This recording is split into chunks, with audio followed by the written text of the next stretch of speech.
What up, y'all? It's your man, Abuamerican. What it do? I got a quick question for the men out there. Heck, I got a question for the women out there.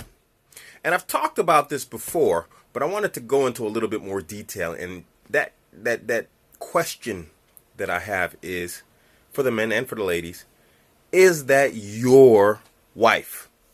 Is that your woman?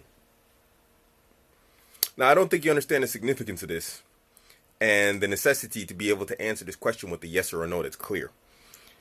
See, look,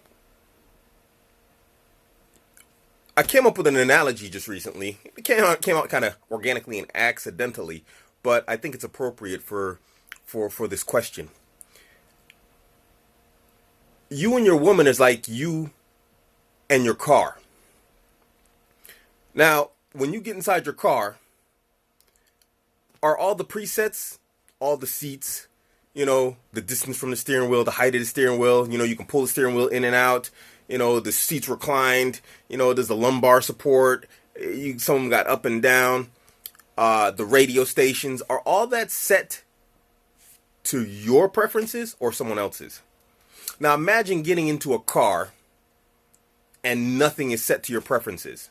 And you're trying to drive around and you're trying to be a delivery boy, have your life, whatever. That's the same thing with your wife. You can have a car, but it's not your car. Do you see what I mean? Only when you have that car and everything's set to how you like it, the seat's the right distance, it's reclined the right amount.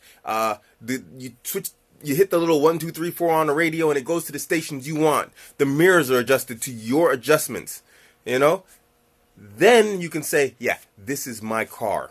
Not only do I have a car, it's my car. Not only do I have a wife, that's my wife. Having a woman that's not your wife is like having a car that's adjusted to someone else. Maybe it's adjusted to her ex-husband's settings. Maybe it's adjusted to her settings. Maybe it's adjusted between her exes and some of her preference settings, but they are not your settings. Gentlemen, I am a strong advocate. They're not dogs or animals or anything, but I am a strong advocate that you have to train your woman to be your woman.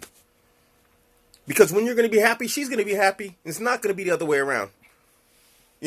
It's like saying it's going to be a good car when it's adjusted to someone else. And you're trying to drive fast and hard because that's what life is. Life is fast and it's hard and it's difficult. And you're trying to take them turns and you can't pop the clutch when you need to. You can't downshift because the seat's all funky.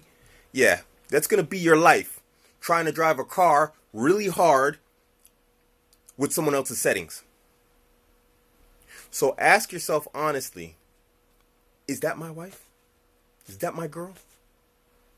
Because believe it or not, society has got it twisted. Deference is supposed to be for women to men, not men to women. But somehow, when BJJ became valuable to men, things got flipped upside down. And now dudes, now we've got these mangina simp syndromes that go around. And it's really, really, really bad. Now, this is not to absolve men of any sort of responsibility or accountability. No, there comes the care and the responsibility of taking care of your vehicle. So, you got to check the oil. You got to make sure everything's running right. It's the reality of having a woman, So, but you have to ask yourself that, That's different. That's being a good owner or a bad owner, Not saying you own your woman, but you follow the analogy with me, especially you women, because I know how y'all got that telescopic hearing and you only hear what you want to hear. Anyway, guys, this is just a concept and an idea that I've been shooting out to people here and there recently, and I thought it would be worthwhile in sharing. And sometimes, you know what, guys? Sometimes a car is just so broken, you can't adjust the seats, you can't fix it. The mirrors are broken, they're stuck because of Coca-Cola, whatever else. Things are just so jammed up, the radio's broken. Sometimes you got to get rid of that car, man. Sometimes you just got to go, you got to go new. You got to go get a new one. So, that's a reality. Sometimes you just got to ditch that thing. You got to take it to the junkyard. You know what I mean? You got to let it go, even if it's pretty. You know what I mean? It might be a good-looking car, but it might be a piece of junk, too.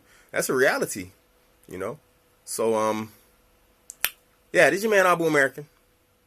I'm out.